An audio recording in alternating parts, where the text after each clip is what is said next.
গত 2 সপ্তাহে আপনারা শুনেছেন বঙ্কিমচন্দ্র চট্টোপাধ্যায় রচিত কপালকুণ্ডলা গল্পের প্রথম ও দ্বিতীয় পর্ব। আজ এই গল্পের অন্তিম পর্ব শুরু হচ্ছে।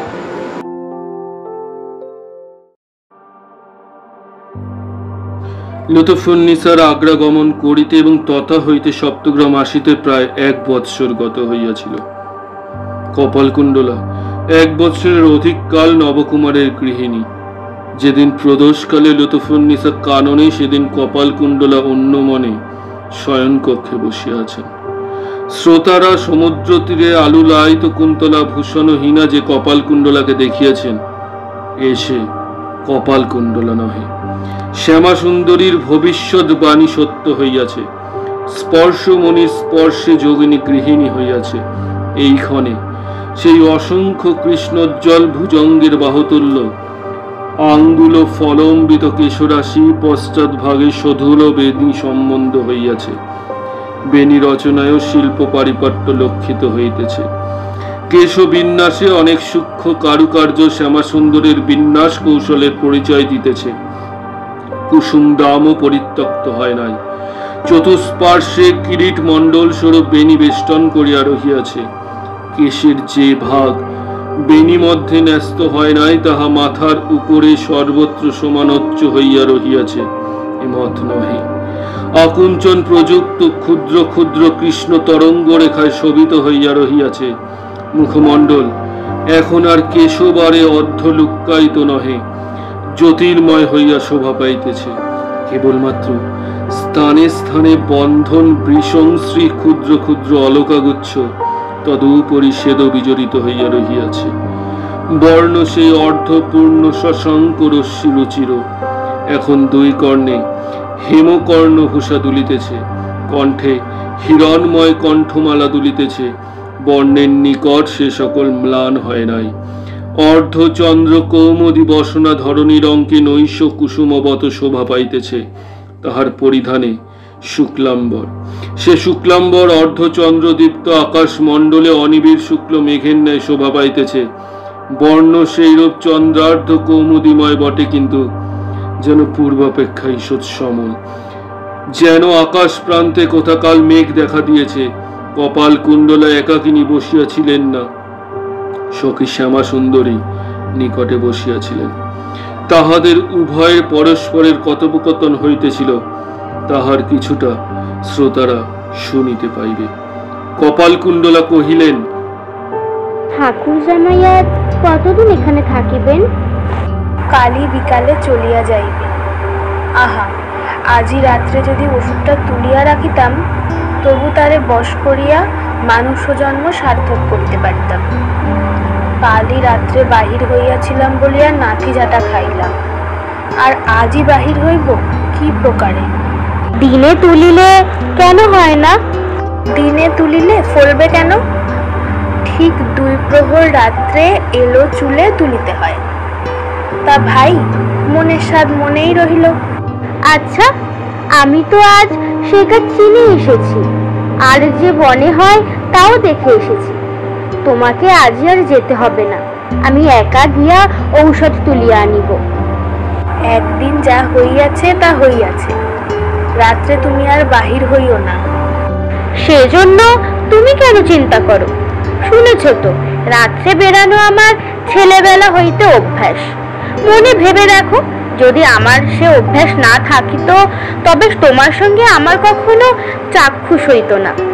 সে ভয়ে বলি না, কিন্তু একা রাত্রে বনে বনে বেড়ানো কি গৃহস্থের বৌঝির ভালো? 2 জনে গিয়াও এত তিরস্কার খাইলাম, তুমি একাকিনী গেলে কি রক্ষা থাকিবে? ক্ষতি বাকি। তুমিও কি মনে করিয়াছ যে আমি রাত্রে ঘরের বাহিরে হইলেই কুচরিত্র হইব? আমি তা মনে করি না, কিন্তু মন্দ লোকে মন্দ বলিবে। বলুক, আমি তাতে মন্দ হব না। তা তো হবে না, কিন্তু তোমাকে কেহ কিছু বলিলে আমাদিগের অন্তঃকরণে ক্লেশ হবে। এমন অন্যায় ক্লেশ হইতে দিও না। তাও আমি পারিব, কিন্তু দাদাকে কেন অসুখী করিবে? কপালকুণ্ডলা শ্যামা সুন্দরীর প্রতি নিজ স্নিগ্ধোজ্জ্বল কটাক্ষ নিক্ষেপ করিলেন, কহিলেন, ইহাতে তিনি অসুখী হয়। আমি কি করিব? যদি জানিতাম যে স্ত্রীলোকের বিবাহ দাসিত্ব, তবে কদাপি বিবাহ করিতাম না। ইহার পর আর কথা শ্যামাসুন্দরী ভালো বুঝিলেন না, আত্মকর্মে উঠিয়া গেলেন। কপালকুণ্ডলা প্রয়োজনীয় গৃহকার্যে ব্যাপৃত হইলেন। গৃহকার্য সমাধা করিয়া ঔষধির অনুসন্ধানে গৃহ হইতে বহির্গত হইলেন। তখন রাত্রি প্রহরাতীত হইয়াছিল, নিশার জ্যোৎস্না। নবকুমার বহি প্রকোষ্ঠে বসিয়াছিলেন। কপালকুণ্ডলা যে বাহির হইয়া যাইতেছে তাহা গবাক্ষ পথে দেখিতে পাইলেন। তিনিও গৃহত্যাগ করিয়া আসিয়া মৃন্ময়ের হাত ধরিলেন। কপালকুণ্ডলা কহিলেন, কি? কোথায় যাইতেছ? নবকুমারের স্বরে তিরস্কারের সূচনা মাত্র ছিল না। কপালকুণ্ডলা কহিলেন, শ্যামাসুন্দরী স্বামীকে বশ করিবার জন্য ঔষধ চাহে, আমি ঔষধের সন্ধানে যাইতেছি।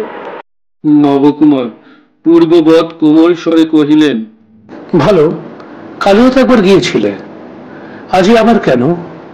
কালি খুঁজিয়া পাই নাই, তাই আজই আবার খুঁজিব। নবকুমার অতি মৃদু ভাবে কহিলেন, ভালো, দিনে খুঁজিলেও তো হয়। কপালকুণ্ডলা কহিলেন, দিবসে ঔষধ ফলে না। কাজই কে তোমার ওষুধ তল্লাশে? আমাকে গাছের নাম বলিয়া দাও, আমি ওষুধ তুলিয়া আনিয়া দিব। আমি গাছ দেখিলে চিনিতে পারি, কিন্তু নাম জানি না। আর তুমি তুলিলে ফলিবে না, স্ত্রীলোকে এলো চুলে তুলিতে হয়। তুমি পরের উপকারে বিঘ্ন করিও না। কপালকুণ্ডলা এই কথা অপ্রসন্নতার সহিত বলিলেন। নবকুমার আর আপত্তি করিলেন না, বলিলেন, চলো, আমি তোমার সঙ্গে যাইব। কপালকুণ্ডলা গর্বিত বচনে কহিলেন, আইসো। আমি অবিশ্বাসী কিনা সেটা সচক্ষে দেখিয়া যাও। নবকুমার আর কিছু বলিতে পারিলেন না। নিঃশ্বাস সহকারে কপালকুণ্ডলার হাত ছাড়িয়া দিয়া গৃহে প্রত্যাগমন করিলেন। কপালকুণ্ডলা একাকিনী বনমধ্যে প্রবেশ করিলেন।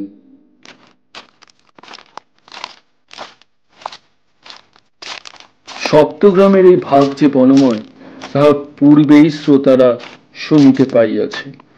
গ্রামের কিছু দূরে নিবিড় বন। কপালকুণ্ডলা একাকিনী এক সংকীর্ণ বনপথে ঔষধির সন্ধানে চলিলেন। যামিনী মধুরা একান্ত শব্দ মাত্র বিহীনা। মাধবী যামিনীর আকাশে স্নিগ্ধ রশ্মিময় চন্দ্র নীরবে শ্বেত মেঘখণ্ড সকল উত্তীর্ণ হইতেছে। পৃথিবী তলে বন্য বৃক্ষ লতা সকল তদ্রূপ নীরবে শীতল চন্দ্র করে বিশ্রাম করিতেছে। নীরবে বৃক্ষপত্র সকল সে কিরণের প্রতিঘাত করিতেছে। নীরবে লতা গুল্ম মধ্যে শ্বেত কুসুম দল বিকশিত হইয়া রহিয়াছে।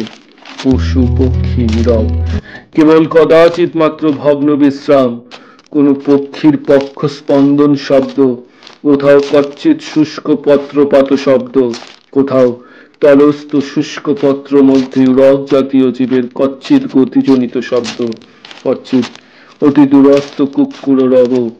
এমতো নহে যে একেবারে বায়ু বহিতেছিল না। মধুমাসের দেহ স্নিগ্ধকর বায়ু অতি মন্দ, একান্ত নিঃশব্দ বায়ু মাত্র। তাহাতে কেবলমাত্র বৃক্ষের সর্বাগ্র ভাগা রূঢ় পত্রগুলি হেলিতেছিল। কেবলমাত্র আভূমি প্রণত শ্যামালতা দুলিতেছিল। কেবলমাত্র নীলাম্বর সঞ্চারী ক্ষুদ্র শ্বেতাম্বুদু খণ্ডগুলি ধীরে ধীরে চলিতেছিল। কেবলমাত্র তদ্রূপ বায়ু সংসর্গে সম্ভুক্ত পূর্বসুখের অস্পষ্ট স্মৃতি হৃদয়ে অল্প জাগরিত হইতেছিল। কপালকুণ্ডলার সেইরূপ পূর্ব স্মৃতি জাগরিত হইতেছিল।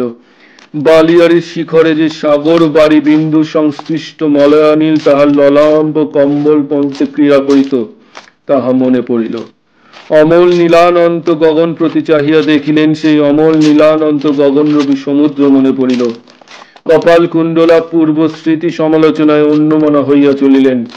অন্য মনে যাইতে যাইতে কোথায় কি উদ্দেশ্যে যাইতেছিলেন কপালকুণ্ডলা তাহা ভাবিলেন না। যে পথে যাইতেছিলেন তাহা ক্রমে অগম্য হইয়া আসিল। বন নিবিড়তর হইল, মাথার উপর বৃক্ষ শাখা বিন্যাসে চন্দ্রালোক প্রায় একেবারে রুদ্ধ হইয়া আসিল। ক্রমে আর পথ দেখা যায় না। পথের অলক্ষ্যতায় প্রথমে কপালকুণ্ডলা চিন্তামগ্নতা হইতে উত্থিত হইলেন। ইতস্তত দৃষ্টিপাত করিয়া দেখিলেন এই নিবিড় বনমধ্যে আলো জ্বলিতেছে। লুৎফুন্নিসাও পূর্বে এই আলো দেখিয়াছিলেন। কপালকুণ্ডলা পূর্বাভ্যাস ফলে এই সময় ভয়হীনা অথচ কৌতূহলময়ী। ধীরে ধীরে সেই দীপজ্যোতির অভিমুখে গেলেন। দেখিলেন যথায় আলো জ্বলিতেছে তথায় কেহ নাই, কিন্তু তাহার অনতি দূরে বন নিবিড়তা হেতু দূর হইতে অদৃশ্য একটি ভগ্ন গৃহ আছে। গৃহটি ইষ্টক নির্মিত, কিন্তু অতি ক্ষুদ্র, অতি সামান্য। তাহাতে একটি মাত্র ঘর। সেই ঘর হইতে মনুষ্য কথোপকথন শব্দ নির্গত হইতেছিল। কপালকুণ্ডলা নিঃশব্দ পদক্ষেপে গৃহ সন্নিধানে গেলেন। গৃহের নিকটবর্তী হইবা মাত্র বোধ হইল দুইজন মনুষ্য সাবধানে কথোপকথন করিতেছে। প্রথমে কথোপকথন কিছুই বুঝিতে পারিলেন না, পরে ক্রমে চেষ্টা জনিত কর্ণের তীক্ষ্ণতা জন্মিলে নিম্নলিখিত কথা শুনিতে পাইলেন। একজন কহিতেছে, আমার অভীষ্ট মৃত্যু, ইহাতে তোমার অভিমত না হয় আমি তোমাকে সাহায্য করিব না, তুমিও আমাকে সহায়তা করিও না। আমিও মঙ্গলাকাঙ্ক্ষী নহি, কিন্তু যাবজ্জীবনের জন্য ইহার নির্বাসন হয় তাহলে আমি সম্মতি আছি, কিন্তু হত্যার কোনো উদ্যোগ আমা হইতে হইবে না, বরং তাহার প্রতিকূলাচারণই করিব। তুমি অতি অবোধ, অজ্ঞান। তোমায় কিছু জ্ঞান দান করিতেছি, মনোসংযোগ করিয়া শ্রবণ করো। অতি গূঢ় বৃত্তান্ত বলিব, চতুর্দিক একবার দেখা আসো, যেন মনুষ্য শ্বাস শুনিতে পাইতেছি। বাস্তবিক কপালকুণ্ডলা কথোপকথন উত্তম রূপে শুনিবার জন্য কক্ষ প্রাচীরের অতি নিকটে দাঁড়াইয়াছিলেন, এবং তাহার আগ্রহাতিশয় ও শঙ্কার কারণে ঘন ঘন গুরু শ্বাস বইতেছিল। সমভিব্যাহারীর কথায় গৃহ মধ্যস্থ এক ব্যক্তি বাহিরে আসলেন এবং আসিয়াই কপালকুণ্ডলাকে দেখিতে পাইলেন। কপালকুণ্ডলাও পরিষ্কার চন্দ্রালোকে আগন্তুক পুরুষের অবয়ব সুস্পষ্ট দেখিলেন। দেখিয়া ভীতা হইবেন কি প্রফুল্লিত হইবেন তাহা স্থির করিতে পারিলেন না। দেখিলেন আগন্তুক ব্রাহ্মণ বেশী, সামান্য ধুতি পরা, গাত্র উত্তরীয়ে উত্তম রূপে আচ্ছাদিত। ব্রাহ্মণ কুমার অতি কোমল বয়স্ক, মুখমণ্ডলে বয়স চিহ্ন কিছু মাত্র নাই। মুখখানি পরম সুন্দর, সুন্দরী রমণীর ন্যায় মুখ, কিন্তু রমণী দুর্লভ তেজ গর্ব বিশিষ্ট। তাহার কেশগুলি সচরাচর পুরুষ দিকের ন্যায় ক্ষৌর কার্যাবশিষ্যাতক মাত্র নহে, স্ত্রীলোক দিকের ন্যায় অচ্ছিন্নাবস্থায় উত্তরীয় প্রচ্ছন্ন করিয়া পৃষ্ঠদেশে অংশে বাহুদেশে কদাচিৎ বক্ষে সংসর্পিত হইয়া পড়িয়াছে। ললাট প্রশস্ত, ঈষৎ স্ফীত, মধ্যস্থলে একমাত্র শিরা প্রকাশ শোভিত। চক্ষু দুটি বিদ্যুৎ তেজ পরিপূর্ণ। কোষশূন্য এক দীর্ঘ তরবারি হস্তে ছিল, কিন্তু এর উপরাশি মধ্যে এক ভীষণ ভাব ব্যক্ত হইতেছিল। হেমকান্ত বর্ণে যেন কোনো করাল কামনার ছায়া পড়িয়াছিল। অন্তঃস্থল পর্যন্ত অন্বেষণক্ষম কটাক্ষ দেখিয়া কপালকুণ্ডলার ভীতি সঞ্চার হইল। উভয়ের প্রতি ক্ষণকাল চাহিয়া রহিলেন। প্রথমে কপালকুণ্ডলা নয়ন পল্লব নিক্ষেপ করিলেন। কপালকুণ্ডলা নয়ন পল্লব নিক্ষিপ্ত করাতে আগন্তুক তাহাকে জিজ্ঞাসা করিলেন, তুমি কে? যদি 1 বৎসর পূর্বে হিজলির কিয়াবনে কপালকুণ্ডলার প্রতি এই প্রশ্ন হইত, তবে তিনি তৎক্ষণেই সঙ্গত উত্তর দিতেন। কিন্তু এখন কপালকুণ্ডলা কতক দূর গৃহরমণীর স্বভাব সম্পন্ন হইয়াছিলেন, সুতরাং সহসা উত্তর করিতে পারিলেন না। ব্রাহ্মণ বেশি কপালকুণ্ডলাকে নিরুত্তর দেখিয়া গাম্ভীর্যের সহিত কহিলেন, কপালকুণ্ডলা, তুমি রাত্রে এই নিবিড় বন মধ্যে কি জন্য আসিয়াছ? অজ্ঞাত রাত্রিচর পুরুষের মুখে আপন নাম শুনিয়া কপালকুণ্ডলা অবাক হইলেন, কিছু ভীতাও হইলেন। সুতরাং সহসা কোনো উত্তর তাহার মুখ দিয়া বাহির হইল না। ব্রাহ্মণ বেশি পুনর্বার জিজ্ঞাসা করিলেন, তুমি আমাদিগের কথাবার্তা শুনিয়াছ? সহসা কপাল কুণ্ডলাও বাকশক্তি পুনঃপ্রাপ্ত হইলেন। তিনি উত্তর না দিয়া কহিলেন, আমিও তাহাই জিজ্ঞাসা করিতেছি, এ কানন মধ্যে তোমরা দুইজনে এই নিশীথে কি কুপরামর্শ করিতেছিলে? ব্রাহ্মণ বেশি কিছুকাল নিরুত্তরে চিন্তামগ্ন হইয়া রহিলেন। যেন কোনো নূতন ইষ্টসিদ্ধির উপায় তাহার চিত্ত মধ্যে আসিয়া উপস্থিত হইল। তিনি কপাল কুণ্ডলার হস্ত ধারণ করিলেন এবং হস্ত ধরিয়া ভগ্ন গৃহ হইতে কিছু দূরে লইয়া যাইতে লাগিলেন। কপাল কুণ্ডলা অতি ক্রোধে হস্তমুক্ত করিয়া লইলেন। ব্রাহ্মণ বেশি অতি মৃদু স্বরে কপাল কুণ্ডলার কানের কাছে কহিলেন, চিন্তা কি আমি পুরুষ নই? কপাল কুণ্ডলা আরো চমৎকৃত হইলেন। এই কথায় তাহার কতক বিশ্বাস হইল, সম্পূর্ণ বিশ্বাস হইল না। তিনি ব্রাহ্মণ বেশধারিণীর সঙ্গে সঙ্গে গেলেন। ভগ্ন গৃহ হইতে অদৃশ্য স্থানে গিয়া ব্রাহ্মণ বেশি কপাল কুণ্ডলাকে কর্ণে কর্ণে কহিলেন, আমি যে কুপরামর্শ করিতেছিলাম তা শুনিবে? সে তোমারই সম্বন্ধে। কপাল কুণ্ডলার আগ্রহ অতিশয় বাড়িল। কহিলেন, শুনিব। তবে যতক্ষণ না প্রত্যাগমন করি ততক্ষণ এই স্থানে প্রতীক্ষা করো।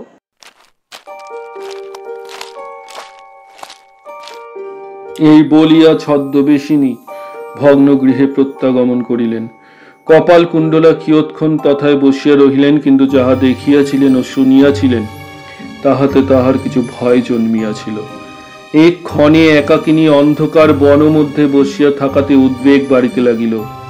বিশেষ এই ছদ্মবেশী তাহাকে কি অভিপ্রায় তথায় বসাইয়া গেল তাহা কে বলিতে পারে। হয়তো সুযোগ পাইয়া আপনার মন্দ অভিপ্রায় সিদ্ধ করিবার জন্যই বসাইয়া রাখিয়া গিয়াছে। এদিকে ব্রাহ্মণ বেশীর প্রত্যাগমনে অনেক বিলম্ব হইতে লাগিল। কপাল কুণ্ডলার বসিতে পারিলেন না। উঠিয়া দ্রুত পাদবিক্ষেপে গৃহাভিমুখে চলিলেন। তখন আকাশ মণ্ডল ঘন ঘটায় মশিময় হইয়া আসিতে লাগিল। কানন তলে যে সামান্য আলো ছিল তাহাও অন্তর্হিত হইতে লাগিল। কপাল কুণ্ডলা আর তিলার্ধ বিলম্ব করিতে পারিলেন না। শীঘ্র পদে কানন অভ্যন্তর হইতে বাহির আসিতে লাগিলেন। আসিবার জময় যেন পশ্চাৎ ভাগে অপর ব্যক্তির পদক্ষেপ ধ্বনি শুনিতে পাইলেন, কিন্তু মুখ ফিরাইয়া অন্ধকারে কিছু দেখিতে পাইলেন না। কপাল কুণ্ডলা মনে করিলেন ব্রাহ্মণ বেশি তাহার পশ্চাতে আসিতেছেন। বনত্যাগ করিয়া পূর্ববনিতা ক্ষুদ্র বনপথে আসিয়া বাহির হইলেন। তথায় তাদৃশ অন্ধকার নহে। দৃষ্টিপথে মনুষ্য থাকিলে দেখা যায়, কিন্তু কিছুই দেখা গেল না। অতএব দ্রুত পদে চলিলেন, কিন্তু আবার স্পষ্ট মনুষ্য গতিশব্দ শুনিতে পাইলেন। আকাশ নীল কাদম্বিনীতে ভীষণতর হইল। কপাল কুণ্ডলা আলো দ্রুত চলিলেন। গৃহ অনতি দূরে, কিন্তু গৃহ প্রাপ্তি হইতে না হইতে প্রচন্ড ঝটিকা বৃষ্টি ভীষণ রবে প্রঘোষিত হইল। কপাল কুণ্ডলা দৌড়িলেন। পশ্চাতে যে আসিতেছিল সেও যেন দৌড়িল।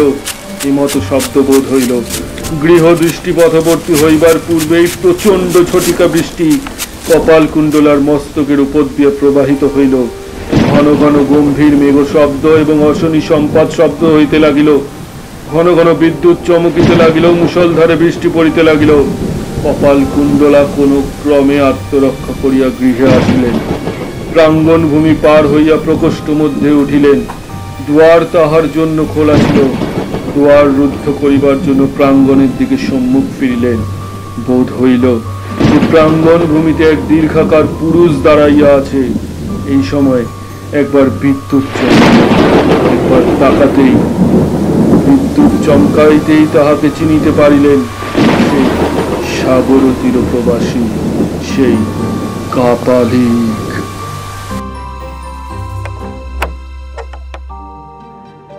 কপাল কুণ্ডলা ধীরে ধীরে দুয়ার রুদ্ধ করিলেন। ধীরে ধীরে শয়নাগারে আসিলেন। ধীরে ধীরে পালঙ্কে শয়ন করিলেন। মনুষ্য হৃদয় অনন্ত সমুদ্র।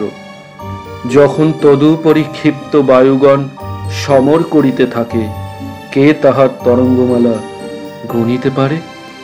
কপাল কুণ্ডলার হৃদয় সমুদ্রে যে তরঙ্গমালা উৎক্ষিপ্ত হইতেছিল, কে তাহা গণিবে? যে রাত্রে নবকুমার হৃদয় বেদনায় অন্তঃপুরে আসেন নাই। শয়নাগারে একাকিনী কপাল কুণ্ডলা শয়ন করিলেন, কিন্তু নিদ্রা আসিল না। প্রবল বায়ুতাড়িত বাড়িধারা পরিসিঞ্চিত জটাজুটো বেষ্টিত সেই মুখমণ্ডল অন্ধকারের মধ্যেও চতুর্দিকে দেখিতে লাগিলেন। কপালকুণ্ডলা পূর্ব বৃত্তান্ত সকল আলোচনা করিয়া দেখিতে লাগিলেন। কাপালিকের সহিত যেরূপ আচরণ করিয়া তিনি চলিয়া আসিয়াছিলেন তাহা স্মরণ হইতে লাগিল। কাপালিক নিবিড় বনমধ্যে যে সকল পৈশাচিক কার্য করিতেন তাহা স্মরণ হইতে লাগিল। তৎকৃত ভৈরবী পূজা, নবকুমারের বন্ধন, এই সকল মনে পড়িতে লাগিল। কপালকুণ্ডলা শিহরিয়া উঠিলেন। অদ্যকার রাত্রের সকল ঘটনাও মনোমধ্যে আসিতে লাগিল। শ্যামার ঔষধি কামনা, নবকুমারের নিষেধ, তাহার প্রতি কপালকুণ্ডলার তিরস্কার, তৎপরে অরণ্যের জ্যোৎস্নাময়ী শোভা, কাননতলে অন্ধকার, সেই অরণ্য মধ্যে যে সহচর পাইয়াছিলেন তাহার ভীমকান্তময় রূপ সকলই মনে পড়িতে লাগিল। পূর্ব দিকে উষার মুকুট জ্যোতি প্রকটিত হইল। তখন কপালকুণ্ডলার অল্প ত্রন্দা আসিল। সেই অপ্রগাঢ় নিদ্রায় কপালকুণ্ডলার স্বপ্ন দেখিতে লাগিলেন। তিনি যেন সেই পূর্বদৃষ্ট সাগর হৃদয়ে তরণী আরোহণ করিয়া যাইতেছিলেন। তরণী সুশোভিত, তাহাতে বসন্ত রঙের পতাকা উড়িতেছে, নাবিকেরা ফুলের মালা গলায় দিয়া বাহিতেছে, রাধাশ্যামের অনন্ত প্রণয় গীত করিতেছে, পশ্চিম গগন হইতে সূর্য স্বর্ণধারা বৃষ্টি করিতেছে, স্বর্ণধারা পাইয়া সমুদ্র হাসিতেছে, আকাশ মণ্ডলে মেঘগণ সেই স্বর্ণ বৃষ্টিতে ছুটাছুটি করিয়া স্নান করিতেছে। অকস্মাৎ রাত্রি হইল। সূর্য কোথায় গেল? স্বর্ণ মেঘ সকল কোথায় গেল? নিবিড় নীল কাদম্বিনী আসিয়া আকাশ ব্যাপিয়া ফেলিল। আর সমুদ্রের দিক নিরূপণ হয় না। নাবিকেরা তরি ফিরাইল। কোন দিকে বাহিবে স্থিরতা পায় না। তাহারা গীত বন্ধ করিল। গলার মালা সকল ছিঁড়িয়া ফেলিল। বসন্ত রঙের পতাকা আপনি খসিয়া জলে পড়িয়া গেল। বাতাস উঠিল। বৃক্ষ প্রমাণ তরঙ্গ ঠিতে লাগিল। তরঙ্গ মধ্যে হইতে একজন জটা জুটোধারী প্রকাণ্ডকায় পুরুষ আসিয়া কপালকুণ্ডলার নৌকা বাম হস্তে তুলিয়া সমুদ্র মধ্যে প্রেরণ করিতে উদ্যত হইল। ইমত সময়ে সেই ভীমকান্ত শ্রীময় ব্রাহ্মণ বেশধারী আসিয়া তরি ধরিয়া কহিল, তোমায় রাখি নিমগ্ন করি। অকস্মাৎ কপালকুণ্ডলার মুখ হইতে নির্গত হইল, নিমগ্ন করো। ব্রাহ্মণ বেশি নৌকা ছাড়িয়া দিল। তখন নৌকাও শব্দময় হইল। কথা কহিয়া উঠিল। নৌকা কহিল, আমি এভার বহিতে পারি না, আমি পাতালে প্রবেশ করি। ইহা কহিয়া নৌকা তাহাকে জলে নিক্ষিপ্ত করিয়া পাতালে প্রবেশ করিল। ঘর্মাক্ত কলেবরা হইয়া কপালকুণ্ডলা স্বপ্নোত্থিতা হইলে চক্ষুর উন্মিলন করিলেন। দেখিলেন প্রভাত হইয়াছে, গবাক্ষ মুক্ত রহিয়াছে, তন্মধ্য দিয়া বসন্ত বায়ুস্রোত প্রবেশ করিতেছে। সেই গবাক্ষের উপর কতগুলি মনোহর বর্ণলতা সুবাসিত কুসুম সহিত দুলিতেছে। কপালকুণ্ডলা নারী স্বভাব বশত লতাগুলি গুছাইয়া লইতে লাগিলেন। তাহা সুশৃঙ্খল করিয়া বাঁধিতে বাঁধিতে তাহার মধ্য হইতে একখানি লিপি বাহির হইল। কপালকুণ্ডলা অধিকারীর ছাত্র পড়িতে পারিতেন। নিম্নোক্ত মত পাঠ করিলেন। অদ্য সন্ধ্যার পর কল্ল রাত্রের ব্রাহ্মণ কুমারের সহিত সাক্ষাৎ করিবা। তোমার নিজ সম্পর্কীয় নিতান্ত প্রয়োজনীয় যে কথাগুলি শুনিতে চাইয়াছিলে তাহা শুনিবে। কপালকুণ্ডলা সেদিন সন্ধ্যা পর্যন্ত অনন্য চিন্ত হইয়া কেবল ইহাই বিবেচনা করিতেছিলেন যে ব্রাহ্মণ বেশির সহিত সাক্ষাৎ বিধেয় কিনা। পতিব্রতা যুবতীর পক্ষে রাত্রিকালে নির্জনে অপরিচিত পুরুষের সহিত সাক্ষাৎ যে অবিধেয়, ইহা ভাবিয়া তাহার মনে সংকোচ জন্মে নাই। তদ বিষয়ে তাহার স্থির সিদ্ধান্তই ছিল যে সাক্ষাতের উদ্দেশ্য দৃশ্য না হইলে এ মত সাক্ষাতে দোষ নাই। পুরুষে পুরুষে বা স্ত্রীলোকে স্ত্রীলোকে যেরূপ সাক্ষাতের অধিকার, স্ত্রী পুরুষে সাক্ষাতের উভয়েরই সেরূপ অধিকার উচিত বলিয়া তাহার বোধ ছিল। বিশেষ ব্রাহ্মণ বেশি পুরুষ কিনা তাহাতে সন্দেহ, সুতরাং সে সংকোচ অনাবশ্যক। কিন্তু এ সাক্ষাতে মঙ্গল কি অমঙ্গল জন্মিবে তাহাই অনিশ্চিত বলিয়া কপালকুণ্ডলা এতদূর সংকোচ করিতেছিলেন। প্রথমে ব্রাহ্মণ বেশির কথোপকথন, পরে কাপালিকের দর্শন, তৎপরে স্বপ্ন। এই সকল হেতুতে কপালকুণ্ডলার নিজ অমঙ্গল যে অদূরবর্তী এ মত সন্দেহ প্রবল হইয়াছিল। সেই অমঙ্গল যে কাপালিকের আগমন সহিত সম্বন্ধ মিলিত এ মত সন্দেহ অমূলক বোধ হইল না। এই ব্রাহ্মণ বেশিকে তাহারই সহচর বোধ হইতেছে, অতএব তাহার সহিত সাক্ষাতে এই আশঙ্কার বিষয়ভূত অমঙ্গলে পতিতও হইতে পারেন। সে তো স্পষ্ট বলিয়াছে যে কপালকুণ্ডলা সম্বন্ধেই পরামর্শ হইতেছিল, কিন্তু এমত হইতে পারে যে ইহা হইতে তন্নিরাকরণ সূচনা হইবে।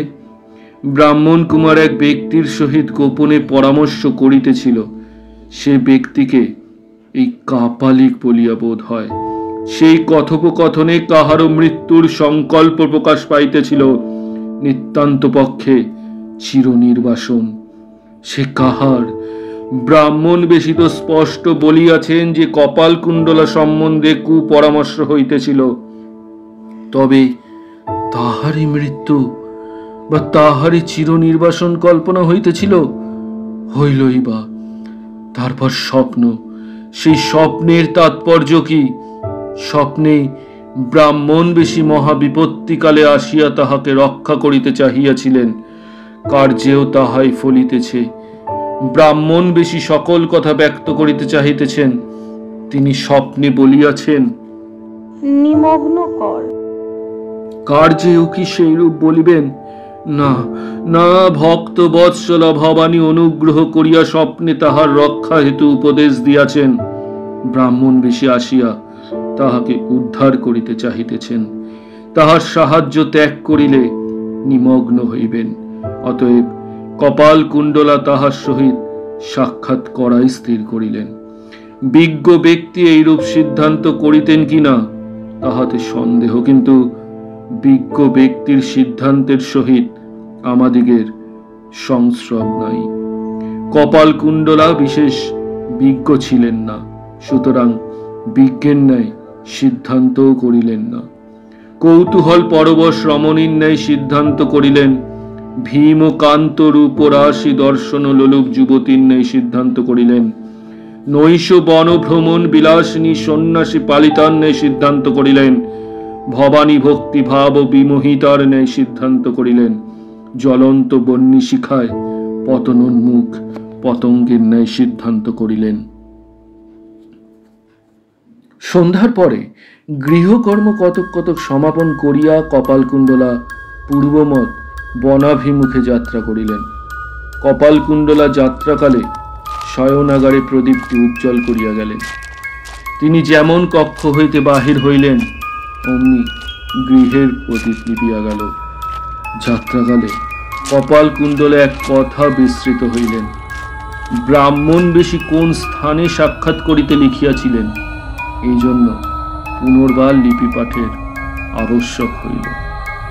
গৃহে প্রত্যাবর্তন করিয়া যে স্থানে প্রাতে লিপি লিখিয়াছিলেন সে স্থান অন্বেষণ করিলেন, সে স্থানে লিপি পাইলেন না।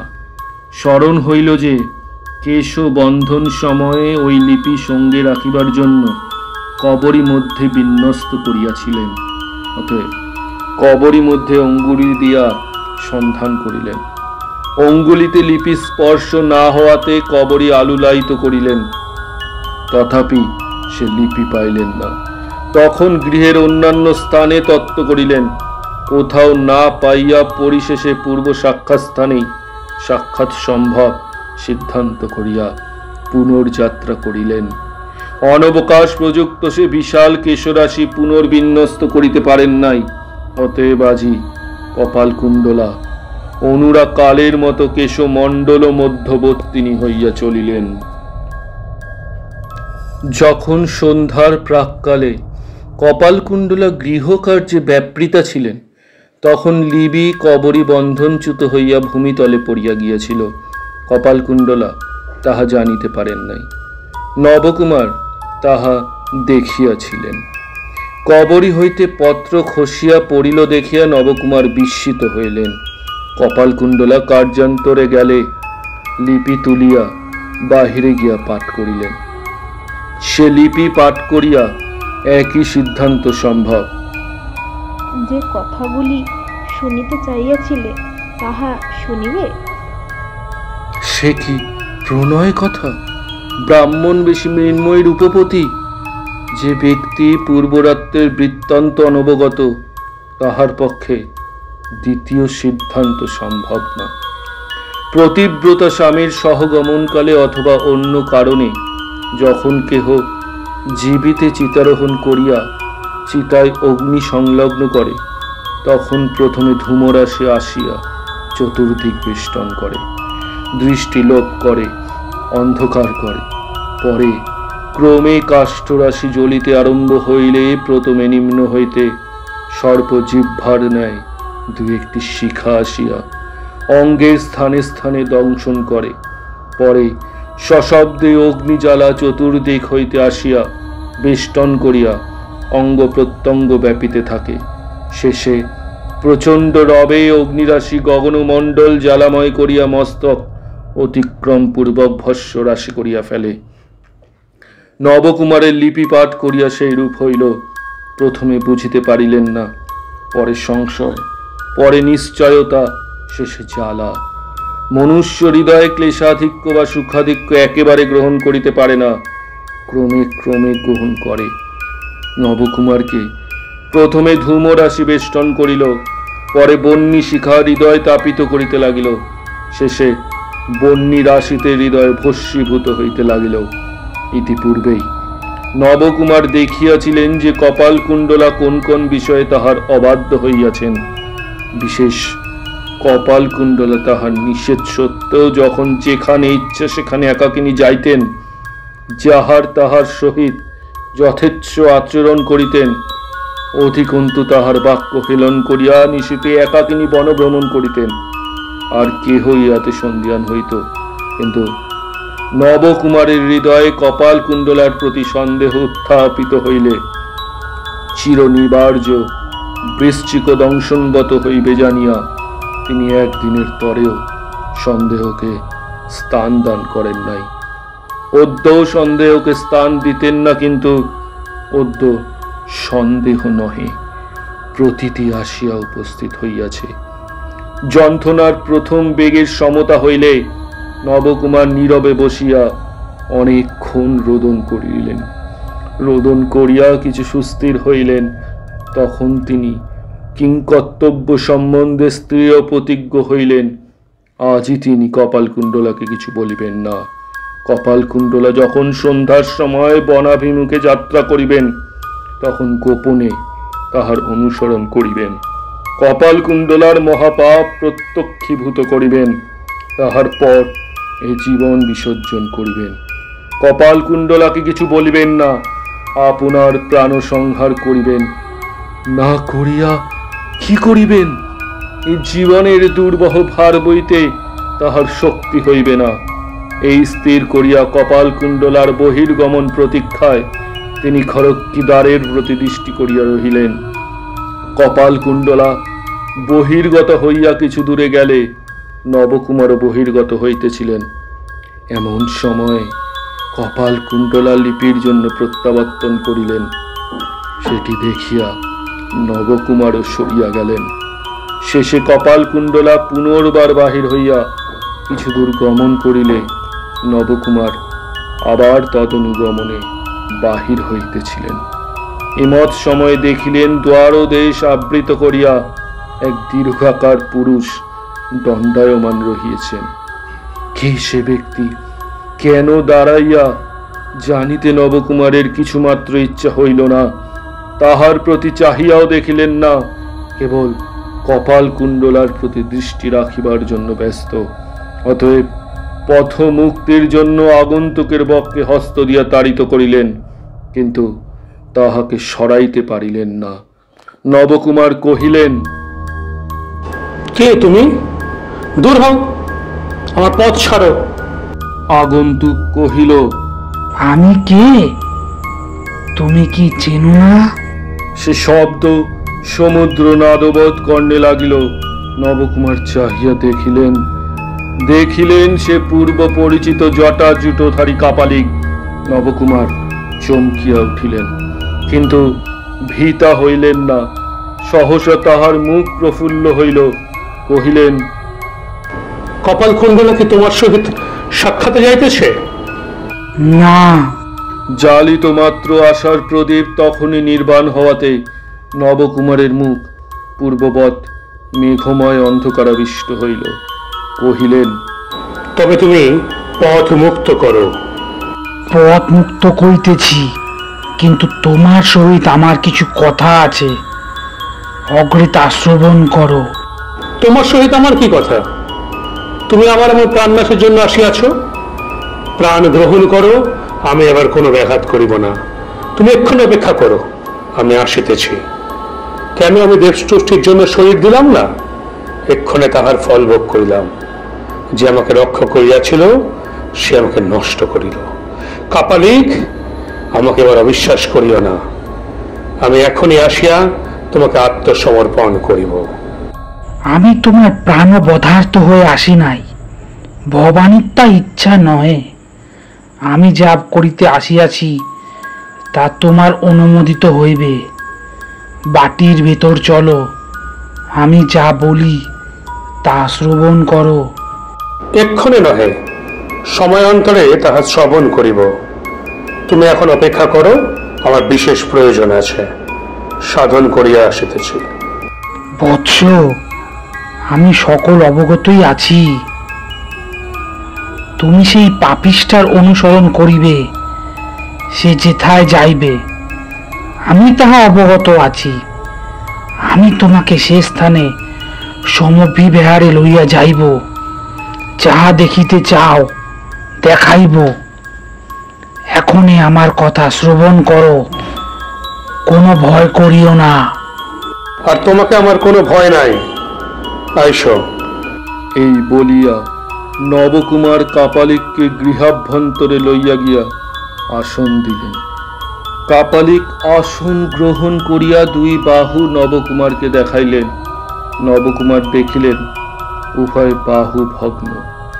শ্রোতাদের স্মরণ থাকিতে পারে যে রাত্রে কপালকুণ্ডলার সহিত নবকুমার সমুদ্র তীর হইতে পলায়ন করেন, সেই রাত্রে তাহাদিগের অন্বেষণ করিতে করিতে কাপালিক বালিয়ারির শিখরচ্যুত হইয়া পড়িয়া যান। পতনকালে দুই হস্তে ভূমি ধারণ করিয়া শরীর রক্ষা করিতে চেষ্টা করিয়াছিলেন, তাহাতে শরীর রক্ষা হইল বটে, কিন্তু দুইটি হস্ত ভাঙিয়া গেল।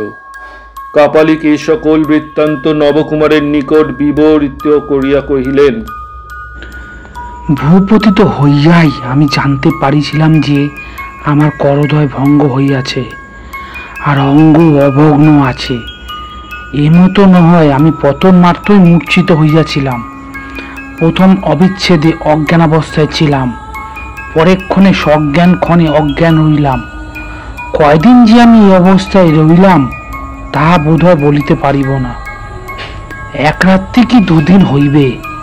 প্রভাতকালে আমার সংজ্ঞা সম্পূর্ণরূপে পুনরাবৃত হইল। তার অব্যাহতির পূর্বেই আমি এক স্বপ্ন দেখিতেছিলাম, যেন ভবানী আমার প্রত্যক্ষীভূত হইয়াছেন, ভ্রুকুটি করিয়া আমায় তাড়না করিতেছেন। রে দুরাচার, তোরই চিত্ত শুদ্ধি হেতু আমার পূজায় এ বিঘ্ন জন্মাইয়াছে। তুই এ পর্যন্ত ইন্দ্রিয় লালসায় বদ্ধ হইয়া এই কুমারীর শনিতে এতদিন আমার পূজা করিস নাই। অতএব এই কুমারী হইতেই তোর পূর্বকৃত্য ফল বিনিষ্ট হইল। আমি তোর নিকট আর কখনো পূজা গ্রহণ করিব না। ভদ্রা, ইহার একমাত্র প্রায়শ্চিত্ত বিধান করিব। সেই কপালকুণ্ডলাকে আমার নিকট বলি দিবে। যতদিন না পারো আমার পূজা করিও না।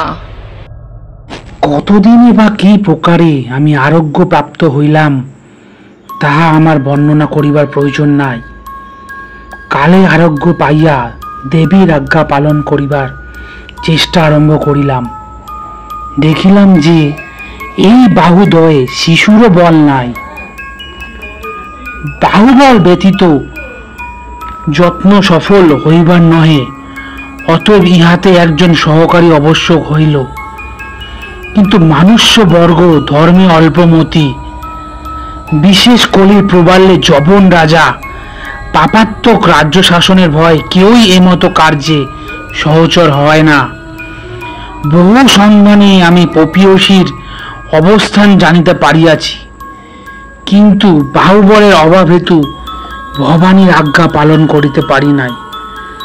কেবল মানুষ সিদ্ধির জন্য তন্ত্রের বিধানুসার ক্রিয়াকলাপ করিয়া থাকি মাত্র। কল্ল রাত্রে নিকটস্থ বনে হোম করিতেছিলাম, সচক্ষে দেখিলাম কপাল কুণ্ডলার সহিত এক ব্রাহ্মণ কুমারের মিলন হইল। অদ্যও সে তার সাক্ষাতে যাইতেছে। দেখিতে চাও? আমার সঙ্গে আইসো, দেখাইব। বৎস কপাল কুণ্ডলা বধযোগ্যা, আমি ভবানীর আজ্ঞাক্রমে তাকে বধ করিবই। সেও তোমার নিকট বিশ্বাসঘাতিনী, তোমারও বধযোগ্যা। অতএব তুমি আমাকে সে সাহায্য প্রদান করো। এই অবিশ্বাসিনী ধৃত করিয়া আমার সহিত যজ্ঞস্থলে লইয়া চলো, তথায় স্বহস্তে তাকে বলিদান করো। ইহাতে ঈশ্বরীর সমীপে যে অপরাধ করিয়াছে তার মার্জনা হইবে, পবিত্র কর্মে অক্ষয় পূর্ণ হইবে, বিশ্বাসঘাতিনীর দ্বন্দ্ব হইবে, প্রতিশোধের চরম হইবে। কাপালিক বাক্য সমাপ্ত করিলেন। নবকুমার কিছুই উত্তর করিলেন না। কাপালিক তাহাকে নীরব দেখিয়া কহিলেন, বৎস, এক্ষণে যাহা দেখাইব বলেছিলাম তাহা দেখিবে, চলো। নবকুমার ঘর্মাক্ত কলেবরে হইয়া কাপালিকের সঙ্গে চলিলেন। কপাল কুণ্ডলা গৃহ হইতে বহির্গতা হইয়া কানন অভ্যন্তরে প্রবেশ করিলেন। প্রথমে ভগ্ন গৃহ মধ্যে গেলেন, তথায় ব্রাহ্মণকে দেখিলেন। যদি দিনমান হইত তবে দেখিতে পাইতেন যে তাহার মুখকান্তি অত্যন্ত মলিন হইয়াছে। ব্রাহ্মণ বেশি কপাল কুণ্ডলাকে কহিলেন যে, এখানে কাপালিক আসিতে পারে, এখানে কোনো কথা অবধি। বন মধ্যে একটি অল্পায়ত স্থান ছিল, তাহার চতুষ্পার্শ্বে বৃক্ষরাজি মধ্যে পরিষ্কার, তথা হইতে একটি পথ বাহির হইয়া গিয়াছে। ব্রাহ্মণ বেশি কহিলেন, আত্মপরিচয় দিয়ে কতদূর আমার কথা বিশ্বাসযোগ্য তা আপনি বিবেচনা করিয়া লইতে পারিবেন। তুমি যখন স্বামীর সঙ্গে হিজলি প্রদেশ হইতে আসিতেছিলে তখন পথিমধ্যে রজনীযোগে এক যুবকন্যা সহিত সাক্ষাৎ হয়। তোমার কি তাহার কথা মনে পড়ে? কপাল কুণ্ডলা কহিলেন, যিনি আমাকে অলংকার দিয়েছিলেন। ব্রাহ্মণ বেশধারিণী কহিলেন, আমি সেই। কপাল কুণ্ডলা অত্যন্ত বিস্মিত হইলেন। লুৎফুন্নিসা তাহার বিস্ময় দেখিয়া কহিলেন, আরো বিস্ময়ের বিষয় আছে, আমি তোমার শপথ। কপাল কুণ্ডলা চমৎকৃত হইয়া কহিলেন, সে কি? কপাল কুণ্ডলা আনুপূর্বিক আত্মপরিচয় দিতে লাগিলেন।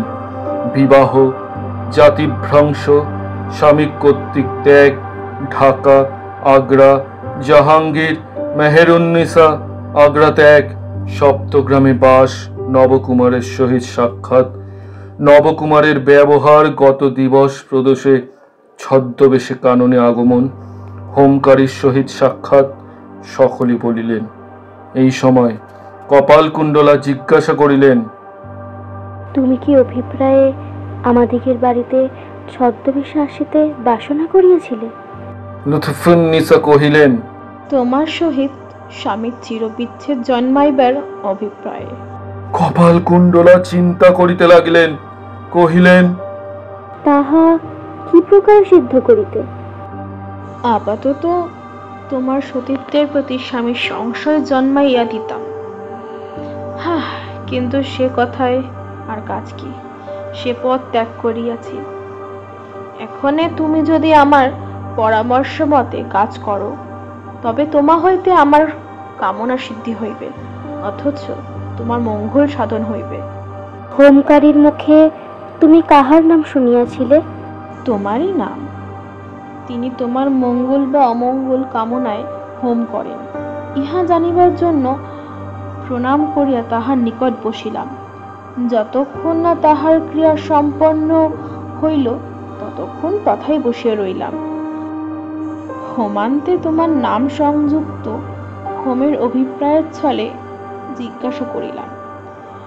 কিছুক্ষণ তাহার সহিত কথোপকথন করিয়া জানিতে পারিলাম যে তোমার অমঙ্গল সাধনেই হোমের প্রয়োজন, আমারও সেই প্রয়োজন, ইহাও তাহাকে জানাইলাম।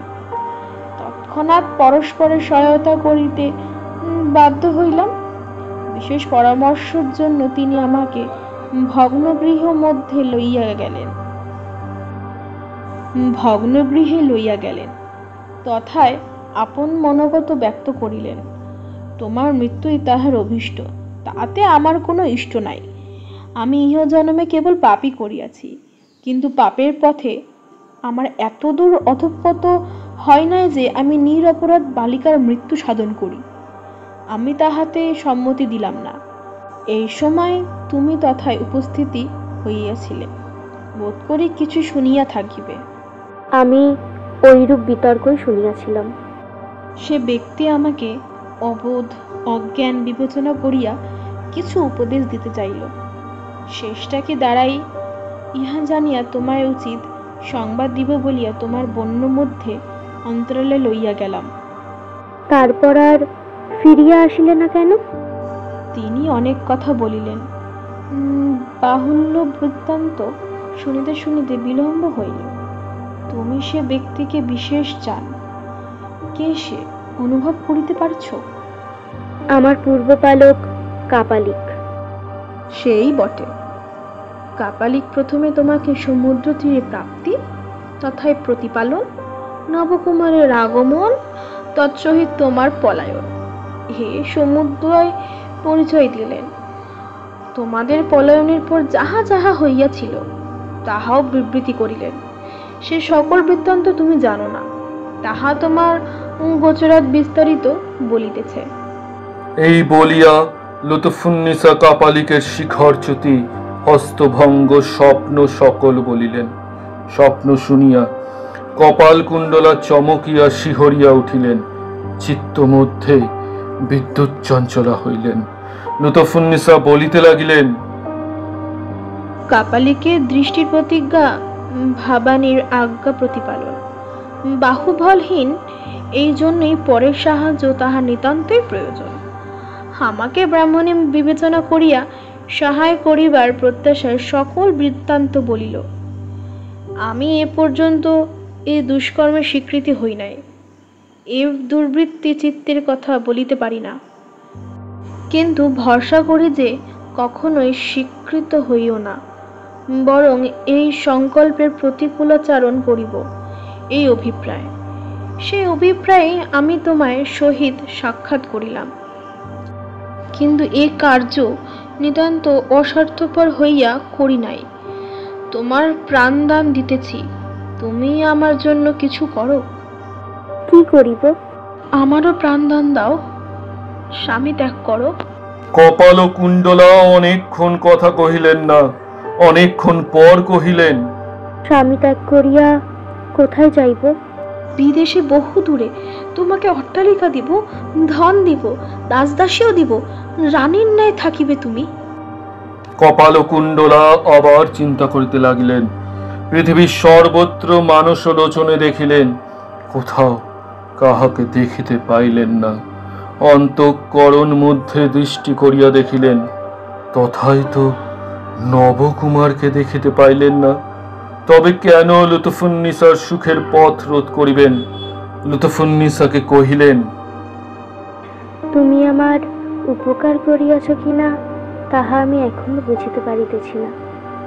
অট্টালিকা, ধন সম্পত্তি, দাস দাসেরও প্রয়োজন নাই। আমি তোমার সুখের পথ কেন রোধ করিব? তোমার মানুষ সিদ্ধ হোক, কালী হইতে বিঘ্নকারিণীর কোনো সংবাদ পাইবে না। আমি বনচর ছিলাম, আবার বনচর হইব। লুৎফুন্নিসা চমৎকৃত হইলেন। এরূপ আশু শিখারের কোনো প্রত্যাশা করেন নাই। মোহিত হইয়া কহিলেন, ভগিনী, তুমি চিরায়ুষ্মতী হও। আমার জীবন দান করিলে তুমি, কিন্তু আমি তোমাকে অনাথ হইতে দিব না। কল্লপাতে তোমার নিকট আমার একজন বিশ্বস্ত চতুরা দাসী পাঠাইব, তাহার সঙ্গে যাইও। বর্ধমানে কোনো অতিপ্রাধান্য আমার সহিত, তিনি তোমার সকল প্রয়োজন সিদ্ধ করিবে। লুৎফুন্নিসা এবং কপালকুণ্ডলা এরূপ মনোসংযোগ করিয়া কথাবার্তা করিতেছিলেন যে সম্মুখ বিঘ্ন কিছুই দেখিতে পান নাই। যে বন্য পথ তাহাদিগের আশ্রয় স্থান হইতে বাহির হইয়াছিল, সে পথপ্রান্তে দাঁড়াইয়া কাপালিক ও নবকুমার তাহাদিগের প্রতি করাল দৃষ্টিপাত করিতেছিলেন, তাহা কিছুই দেখিতে পান নাই। নবকুমার ও কাপালিক ইহাদিগের প্রতি দৃষ্টি করিয়াছিলেন মাত্র, কিন্তু দুর্ভাগ্যবশত ততদূর হইতে তাহাদিগের কথোপকথনের মধ্যে কিছুই তদুভয় শ্রুতিগোচর হইল না। মনুষ্যের চক্ষু কর্ণ যদি সমদূরগামী হইত, তবে মনুষ্যের দুঃখ স্রোত সমিত কি বর্ধিত হইত, তাহা কে বলিবে? সংসার রচনা অপূর্ব কৌশলময়। নবকুমার দেখিলেন কপালকুণ্ডলা আলুলায়িত কুন্তলা। যখন কপালকুণ্ডলা তাহার হয় নাই, তখনই সে কুন্তল বাঁধিত না। আবার দেখিলেন যে সেই কুন্তল রাশি আসিয়া ব্রাহ্মণ কুমারের পৃষ্ঠদেশে পড়িয়া তাহার অংশ সংবিলম্বী কেশদামের সহিত মিশিয়াছে। কপালকুণ্ডলার কেশরাশি দৃশ আয়তনশালী এবং লঘু স্বরে কথোপকথনের প্রয়োজনে উভয়েরূপ সন্নিকটবর্তী হইয়া বসিয়াছিলেন যে লুৎফুন্নিসার পৃষ্ঠ পর্যন্ত কপালকুণ্ডলার কেশের সম্প্রসারণ হইয়াছিল। তাহা তাহারা দেখিতে পান নাই। দেখিয়া নবকুমার ধীরে ধীরে ভূতলে বসিয়া পড়লেন। কাপালিক ইহা দেখিয়া নিজে কোটি বিলম্বী এক নারিকেল পাত্র বিমুক্ত করিয়া কহিল, বৎস, বল হারাইতেছ, এই মহৌষধ পান করো। ইহা ভবানীর প্রসাদ, পান করিয়া বল পাইবে। কাপালিক নবকুমারের মুখের নিকট পাত্র ধরিল। তিনি অন্য মনে পান করিয়া দারুণ তৃষা নিবারণ করিলেন। নবকুমার জানিতেন না যে এই সুস্বাদু পেয় কাপালিকের সহস্ত প্রস্তুত প্রচণ্ড তেজস্বিনী সুরা। পান করিবা মাত্র সবল হইলেন। এদিকে লুৎফুন্নিসা পূর্ববৎ মৃদু স্বরে কপালকুণ্ডলাকে কহিতে লাগিলেন, ভগিনী, তুমি যে কার্য করিলে তাহার প্রতিশোধ করিবার ক্ষমতা আমার নাই। তবু যদি আমি চিরদিন তোমার মনে থাকি, সেও আমার সুখ। যে অলঙ্কারগুলি দিয়াছিলাম তা শুনিয়াছি তুমি দরিদ্রকে বিতরণ করিয়াছ। এখানে নিকটে কিছুই নাই। কল্লকার অন্য প্রয়োজন ভাবিয়া কেশ মধ্যে একটি অঙ্গুরীয় আনিয়াছিলাম। জগদীশ্বরের কৃপায় সে পাপ প্রয়োজন সিদ্ধি আবশ্যক হইল না। এই অঙ্গুরীটি তুমি রাখো। ইহার পরে অঙ্গুরীয় দেখিয়া যবনী ভগিনীকে মনিয়ে করিও। আজ যদি স্বামী জিজ্ঞাসা করেন অঙ্গুরীয় কোথায় পাইলে, কহিও লুৎফুন্নিসা দিয়াছে। ইহা কহিয়া লুৎফুন্নিসা নিজের অঙ্গুলি হইতে বহু ধনীকৃত এক অঙ্গুরীয় উন্মোচন করিয়া কপালকুণ্ডলার হস্তে দিলেন। নবকুমার তাহাও দেখিতে পাইলেন। কাপালিক তাহাকে ধরিয়াছিলেন, আবার তাহাকে কম্পমান দেখিয়া পুনরপি মদিরা সেবন করাইলেন। মদিরা নবকুমারের মস্তিষ্কে প্রবেশ করিয়া তাহার প্রকৃতি সংহার করিতে লাগিল। স্নেহের অঙ্কুর পর্যন্ত উন্মূলিত করিতে লাগিল। কপালকুণ্ডলা লুৎফুন্নিসার নিকট বিদায় লইয়া গৃহাভিমুখে চলিলেন। তখন নবকুমার ও কাপালিক লুৎফুন্নিসার অদৃশ্য পথে কপালকুণ্ডলাকে অনুসরণ করিতে লাগিলেন। কপালকুণ্ডলা ধীরে ধীরে গৃহাভিমুখে চলিলেন, অতি ধীরে মৃদু মৃদু চলিলেন। তাহার কারণ তিনি অতি গভীর চিন্তামগ্ন হইয়া যাইতেছিলেন। লুৎফুন্নিসার সংবাদে কপালকুণ্ডলার একেবারে চিত্তভাব পরিবর্তিত হইল। তিনি আত্মবিসর্জনে প্রস্তুত হইলেন। আত্মবিসর্জন কি জন্য? লুৎফুন্নিসার জন্য? তাহা নয়। কপালকুণ্ডলা অন্তঃকরণ সম্বন্ধে তান্ত্রিকের সন্তান। তান্ত্রিক যেরূপ কালিকা প্রসাদাকাঙ্ক্ষায় পরপ্রাণ সংহারের সংকোচ শূন্য, কপালকুণ্ডলা সেই আকাঙ্ক্ষায় আত্মজীবন বিসর্জনে তদ্রূপ। কপালকুণ্ডলা যে কাপালিকের ন্যায় অনন্য চিত্ত হইয়া শক্তি প্রসাদ প্রার্থিনী হইয়াছিলেন তাহা নয়। তথাপি অহর্নিশ শক্তি ভক্তি শ্রবণ দর্শন সাধনে তাহার মনে কালিকানুরাগ বিশিষ্ট সহকারে জন্মিয়াছিল। ভৈরবী যে সৃষ্টি শাসন কর্ত্রী মুক্তিদাত্রী, ইহা বিশেষ মতে প্রতীত হইয়াছিল। কালিকার পূজাভূমি যে নরশনিতে প্লাবিত হয়, ইহা তাহার পর দুঃখ দুঃখিত হৃদয়ে সহিত না। কিন্তু আর কোনো কার্যে ভক্তি প্রদর্শনের ত্রুটি ছিল না। এখনই বিশ্ব শাসন কর্ত্রী সুখ দুঃখ বিধায়িনী কৈবল্যদায়িনী ভৈরবী স্বপ্নে তাহার জীবন সমর্পণ আদেশ করিয়াছেন। কেনই বা কপালকুণ্ডলা সে আদেশ পালন করিবেন না? তুমি আমি প্রাণত্যাগ করিতে চাহি না, রাগ করিয়া তাহা বলি। এ সংসার সুখময়, সুখের প্রত্যাশাতেই বর্ততুলবৎ সংসার মধ্যে ঘুরিতেছি, দুঃখের প্রত্যাশায় নহে। কদাচিৎ যদি আত্মকর্মদোষে সেই প্রত্যাশা সফলীকৃত না হয়, তবেই দুঃখ বলিয়া উচ্চ কলরব আরম্ভ করি। তবেই দুঃখ নিয়ম নহে, সিদ্ধান্ত হইল নিয়মের ব্যতিক্রম মাত্র। তোমার আমার সর্বত্র সুখ, সেই সুখে আমরা সংসার মধ্যে বদ্ধমূল ছাড়িতে চাহি না। কিন্তু এই সংসার বন্ধনে প্রণয় প্রধান রজ্জু। কপালকুণ্ডলার সে বন্ধন ছিল না, কোনো বন্ধনই ছিল না। তবে কপালকুণ্ডলাকে কে রাখে? যাহার বন্ধন নাই তাহারই অপ্রতিহত বেগ। গিরিশিখর হইতে নির্ঝরিণী নামিলে কে তাহার গতিরোধ করে? একবার বায়ু তাড়িত হইলে কে তাহার সঞ্চার নিবারণ করে? কপালকুণ্ডলার চিত্ত চঞ্চল হইলে কে তাহা স্থিতিস্থাপন করিবে? নবীন করিকর্ভ মাতিলে কে তাহাকে শান্ত করিবে? কপালকুণ্ডলা আপন চিত্তকে জিজ্ঞাসা করিলেন, কেনই বা এ শরীর জগদীশ্বরীর চরণে সমর্পণ না করিব? পঞ্চভূত লইয়া কি হইবে? প্রশ্ন করিতেছিলেন, অথচ কোনো নিশ্চিত উত্তর দিতে পারিতেছিলেন না। সংসারের অন্য কোনো বন্ধন না থাকিলেও পঞ্চভূতের এক বন্ধন আছে। কপালকুণ্ডলা অধবদনে চলিতে লাগিলেন। যখন মনুষ্য হৃদয় কোনো উৎকট ভাবে আচ্ছন্ন হয়, চিন্তার একাগ্রতায় বাহ্য সৃষ্টির প্রতি লক্ষ্য থাকে না, তখন অনৈসর্গিক পদার্থ প্রত্যক্ষীভূত হলিয়া বোধ হয়। কপালকুণ্ডলার সেই অবস্থা হয়েছিল, যেন ঊর্ধ্ব হইতে তাহার কর্ণকুহরে শব্দ প্রবেশ করিল, বৎসে বৎসে আমি পথ চাখাইতেছি। কপালকুণ্ডলা চকিতের ন্যায় ঊর্ধ্ব দৃষ্টি করিলেন। দেখিলেন যেন আকাশমণ্ডলে নবনিরোধ নিন্দিত মূর্তি। গল বিলম্বিত নরক পাল মালা হইতে শোনিত শ্রুতি হইতেছে। কোটিমণ্ডল বেরিয়া নরকরাজি দুলিতেছে। বাম করে নরকপাল, অঙ্গে রুধির ধারা, ললাটে বিষমোজ্জ্বল জ্বালা, বিভাসিত লোচন প্রান্তে বালশশী সুশোভিত, যেন ভৈরবী দক্ষিণ হস্ত উত্তোলন করিয়া কপালকুণ্ডলাকে ডাকিতেছে। কপালকুণ্ডলা ঊর্ধ্বমুখী হইয়া চলিলেন।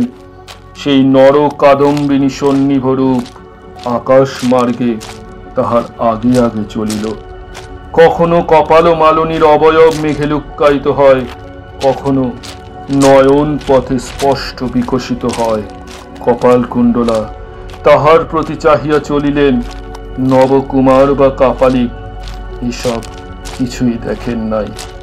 নবকুমার সুরা গরল প্রজ্বলিত হৃদয়, কপালকুণ্ডলা ধীর পদক্ষেপে অসহিষ্ণু হইয়া সঙ্গীকে কহিলেন, কাপালিক। কাপালিক কহিল, কি? পানীয়ং দেহিমে। কাপালিক পুনরপি তাহাকে সুরাপান করাইল। নবকুমার কহিলেন, আর বিলম্ব কি? কপালকুণ্ডলে। কপালকুণ্ডলা শুনিয়া চমৎকৃত হইলেন। ইদানীন্তন কেহ তাহাকে কপালকুণ্ডলা বলিয়া ডাকিত না। তিনি মুখ ফিরাইয়া দাঁড়াইলেন।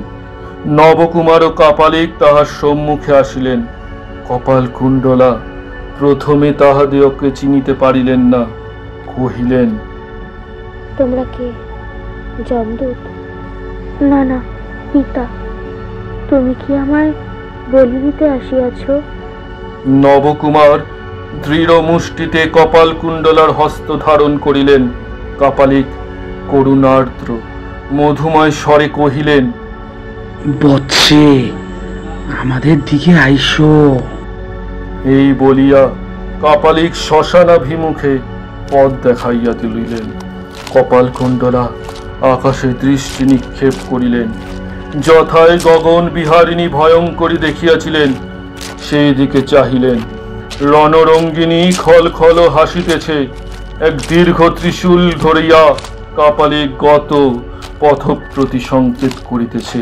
কপালকুণ্ডলা অদৃষ্ট বিমূঢ়ের ন্যায় বিনা বাক্য ব্যয় কাপালিকের অনুসরণ করিলেন।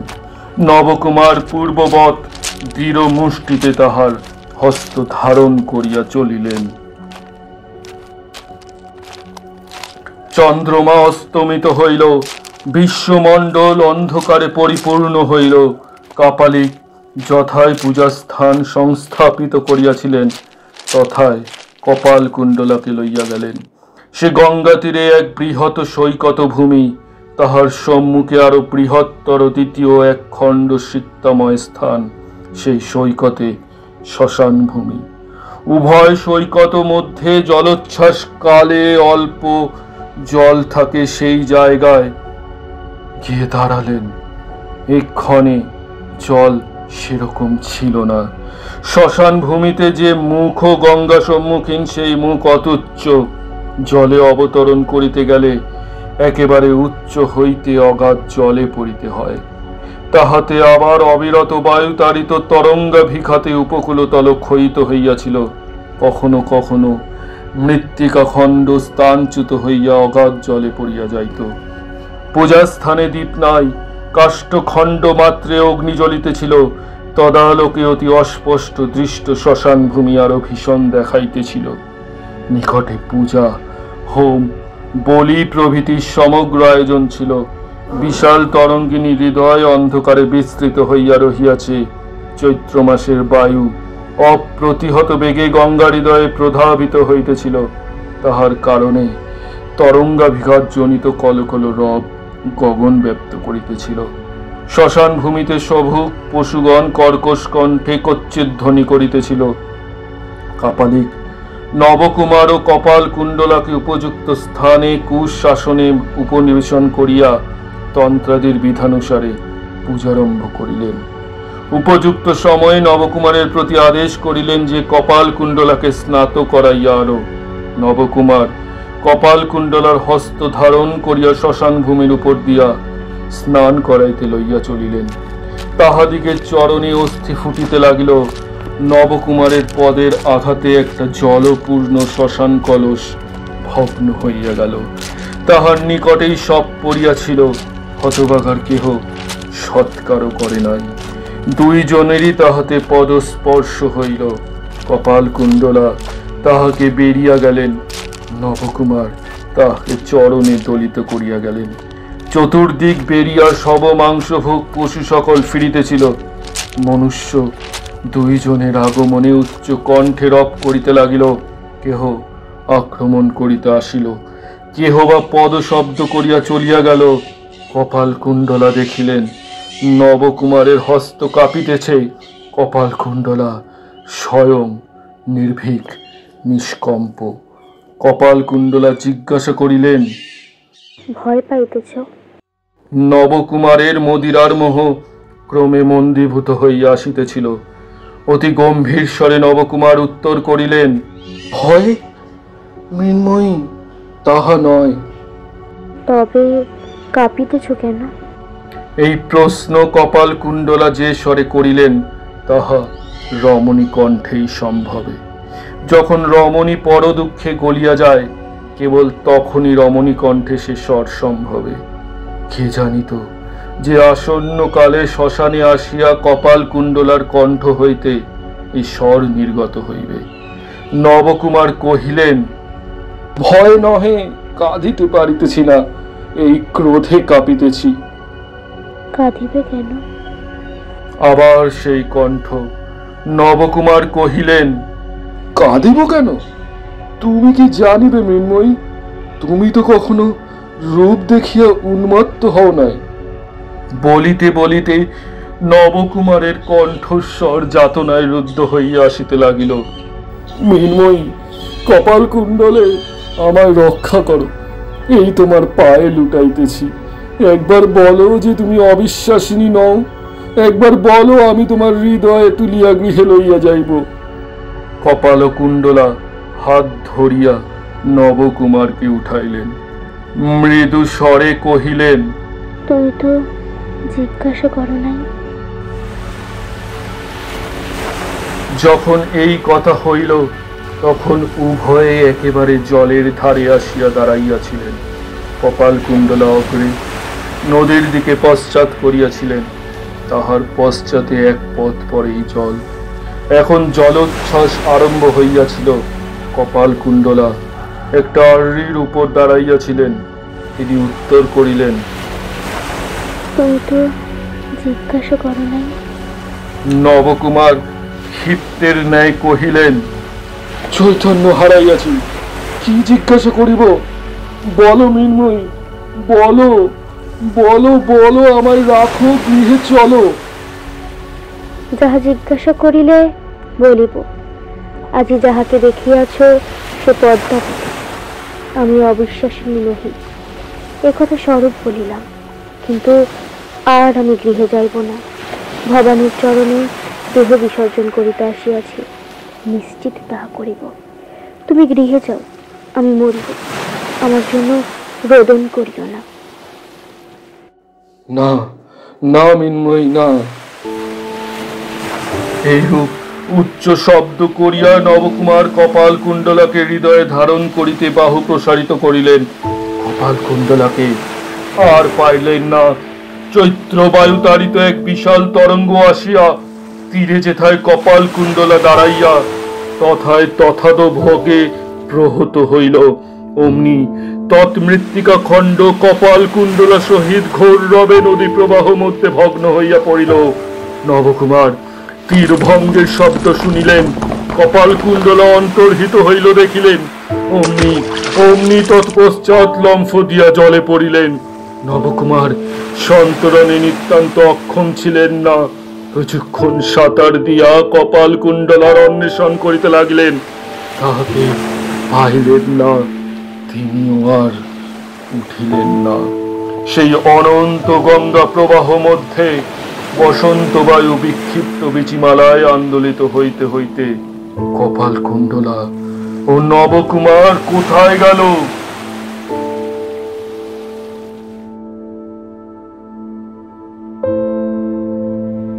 শুনছিলেন কপালকুণ্ডলা অন্তিম পর্ব। রচনা সাহিত্য সম্রাট বঙ্কিমচন্দ্র চট্টোপাধ্যায়। কথক সেলিম, বৃদ্ধ এবং অন্যান্য চরিত্রে আমি অয়ন। কপালকুণ্ডলার ভূমিকায় স্নেহা, নবকুমারের ভূমিকায় রাজাদিত্য, কপালিকের ভূমিকায় অঙ্কিত, মতি বিবির ভূমিকায় অয়ন্তিকা, অধিকারী এবং আজিম খানের ভূমিকায় দীপঙ্কর, শ্যামা সুন্দরীর ভূমিকায় শ্রেয়সী, পেশমনের ভূমিকায় সঙ্গীতা, মেহেরুন্নিসার ভূমিকায় মৌসুমী, খসরুর মা এবং ভৈরবীর ভূমিকায় মহুয়া। শব্দগ্রহণ, সঙ্গীত সংযোজন এবং পোস্টার ডিজাইনে অয়ন। নির্দেশনায় টিম কিশলয়। নিজেদের গল্প পাঠান ডেসক্রিপশনে দেওয়া আমাদের মেল আইডিতে। আমাদের সাথে জুড়ে থাকুন ফেসবুক এবং ইনস্টাগ্রামেও, লিঙ্ক ডেসক্রিপশনে। ধন্যবাদ। সাথে থাকবেন। আরো অনেক রহস্য, ভৌতিক, কৌতুক, অলৌকিক গল্প আপনাদের আমরা শোনাবার জন্য প্রস্তুত। দেখা হবে আগামী গল্পে। আজকের মতো বিদায়।